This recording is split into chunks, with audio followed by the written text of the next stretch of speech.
bahay na ko yung gagapasin ko pa yung mga damo dun sa garden niya. Paano mahatid yung set menu dun sa party ni Ma'am Wing? Alam ko na. Dadalhin ko na itong mga recipe book tsaka laptop para dun na ako magtatrabaho.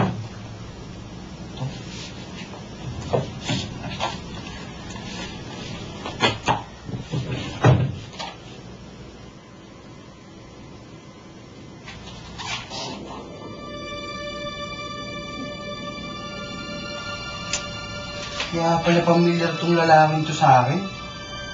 Siya pala ang may-ari ng Little Manila Culinary School sa Amerika. Siya pala ang author nito. Bumalik na pala siya sa Pilipinas.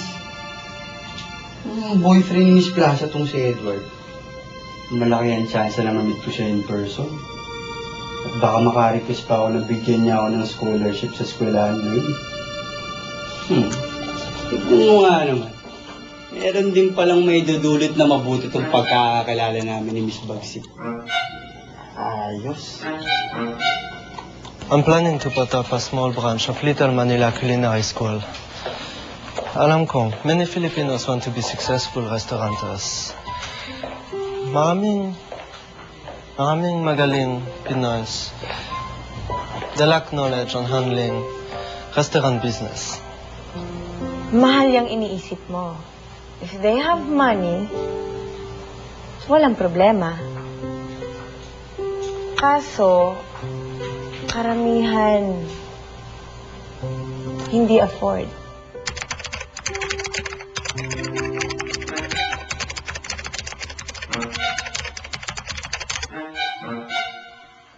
Hindi pocket may pera. They are sure their business will be successful. In the same way that if they don't have money, it doesn't mean that they don't have a chance to be successful in this field. So, I will help them. All of a sudden, bigla ka naging makabayan.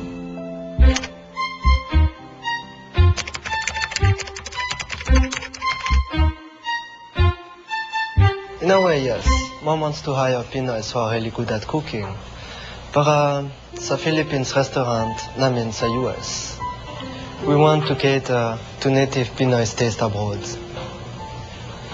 Kaya dapat authentic food like lechon, adobo, tinola, kakanin, and even delicious carinderia food like bulalo, bok choy, lomi, and even goto.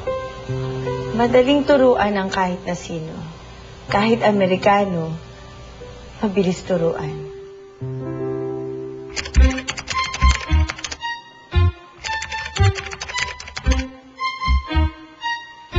Oo naman, but Filipino cooking is far different. For example, goto. Maraming nagluluto ng goto, but nothing beats goto cooked by genuine Pinoy. May point ka. And on that note, natikman mo ba yung goto at tokwang marinated last night?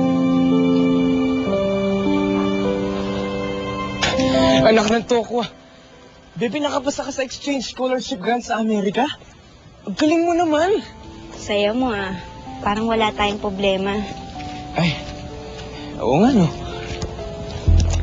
Paano na yan? Hindi ko na alam gagawin ko. Sana si Kuya na lang kumuha ng exchange scholarship exam. Pangarap niya pa naman makapag-aral sa Amerika. At pangarap niya rin makapagpatayo ng restaurant. Sayang opportunity. Sa akin pa napunta. Bebe, ano sayang dun? E di i-grab mo.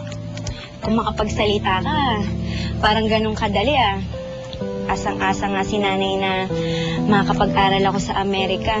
Pinapamalita niya pa sa mga kapitbahay namin.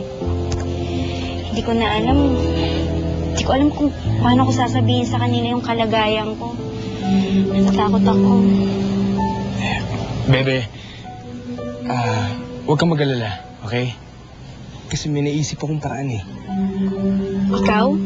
Makakapag-isip ng paraan? Ano namang kalokohan to? Masyado mo naman akong minamaliit. Try mo kayong magtiwala sa akin.